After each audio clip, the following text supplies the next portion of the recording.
Alright, so welcome back mga kanatik. So for today's video nga pala, mayroon tayo ditong Brembo na brake caliper.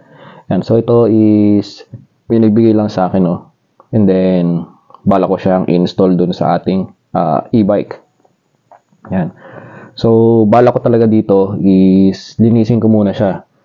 And then may mga ilang parts siya na kulang, like yung caliper pin and then yung pinaka-seat ng brake pad, and then of course the brake pad.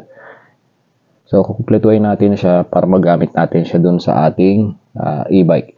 So purpose ng vlog natin ngayon is lilinisin natin to, and then paano nga ba magbaklas ng caliper, or for short, paano magbaklas nung yung mga piston niya sa loob. Yan. So magdi-DIY lang tayo sa pagtatanggal na ito, no? Alright.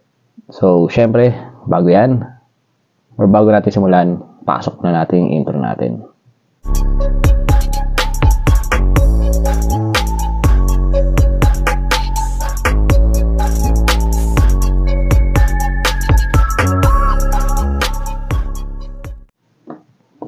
So, dito, syempre, babaklasin muna natin siya, no? Ayan. So, itong bleeder medyo maluwag na.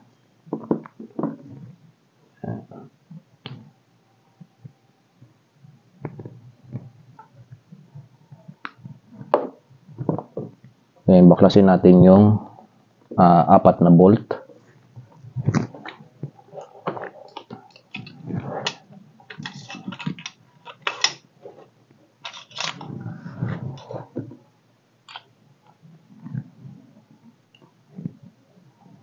Matigas. So dito sa Taiwan, ang ginagawa namin dito, especially pag walang WD-40, no, yung mga panluwag namin ng bolt, napaka-effective na ito.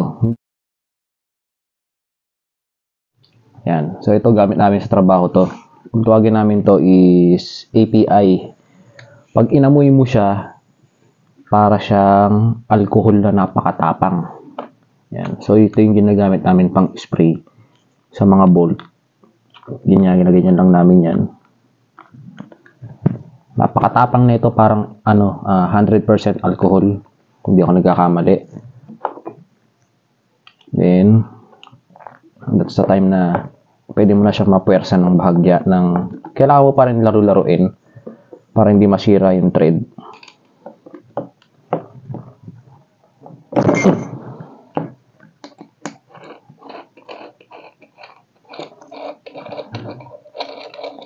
Sooner or later, kung kailangan natin siyang gamitin sa Pinas, susubukan din natin yung mga siguro ordinaryo alcohol muna. Yan.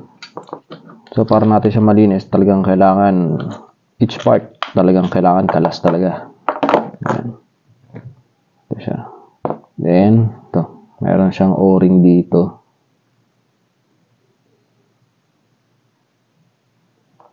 Alam ko ito napapalitan din to eh.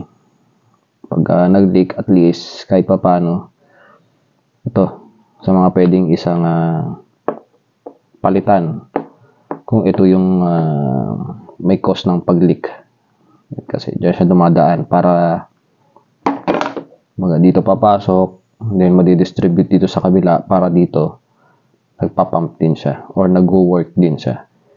And so ito yung gagawin natin, no? Especially pag nagpalit ka, then suddenly gusto mo ulit gamitin yung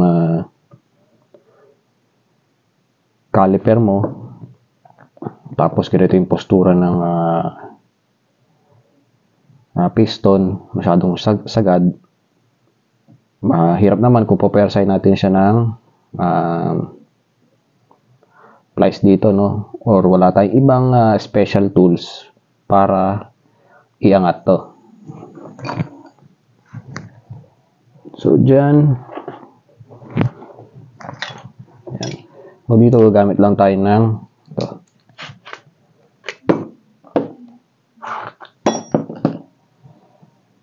Subukan muna natin to.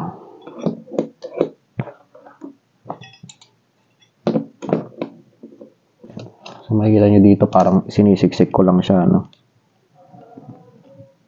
medyo masikip naman, palitan natin ng medyo maluwag, medyo maliit. Yan. Then, bahala na kayo paano discarding nyo na. Parang hahatakin nyo lang siyang paikot na pataas. Yan, kita nyo? Umiikot siya.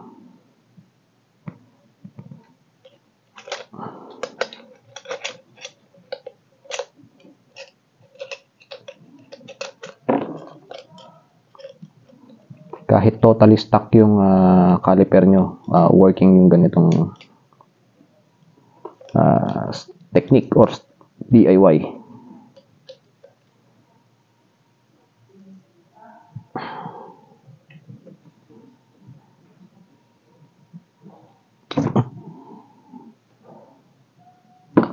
Yes.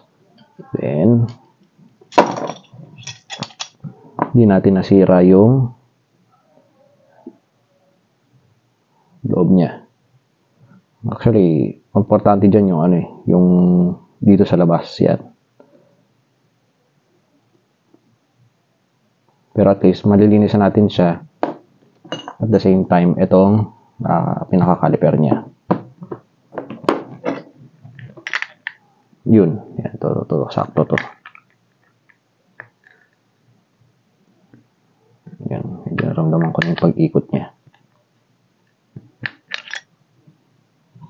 Yun. Yes. Next na natin tong isa. Kita niyo may kalakalawang pa siya. Malinis natin siya ng per piece talaga, no? Each part.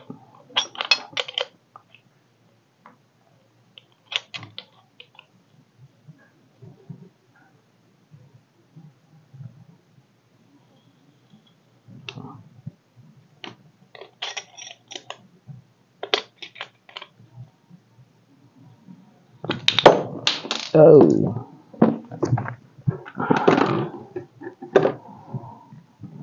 Kasi medyo ano pa naman yan eh. Kumbaga, kahit pa paano meron pa rin siyang fluid sa loob.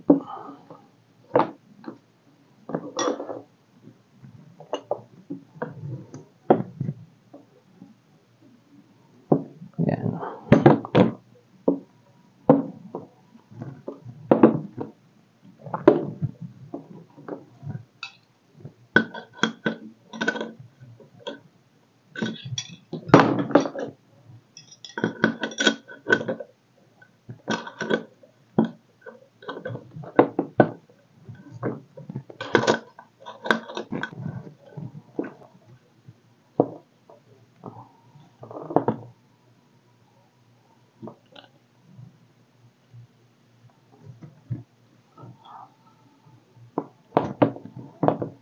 Nice one. Very smooth.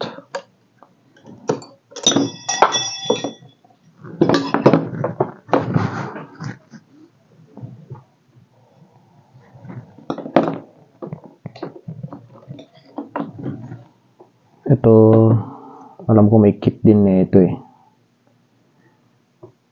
Itong seal na to.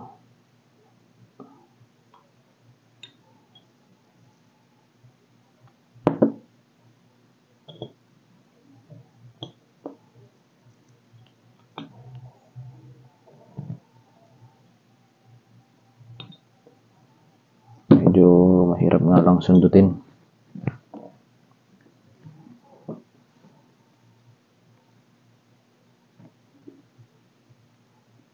Nga, wala tayong proper tool. Yan.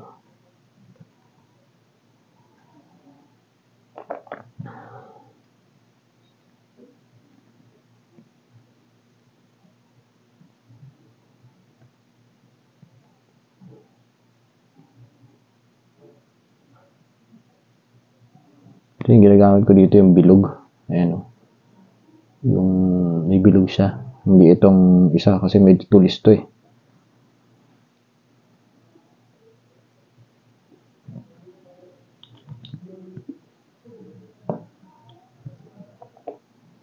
Ayan.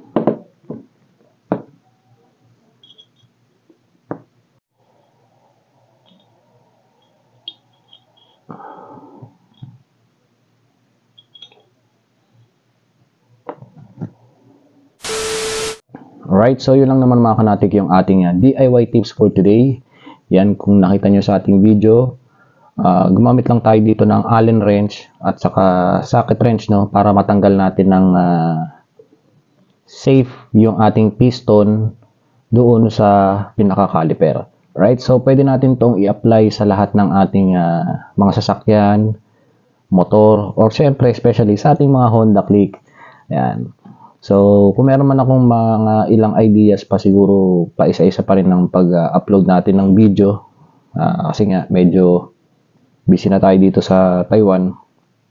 Pero ganun pa man, pagpapatuloy pa rin natin yung pag-vlog natin. So, hanggang dito na lang mga kanatik. Hopefully, kahit pa paano is nakatulong itong video vlog natin for today. Hanggang sa muli, paalam.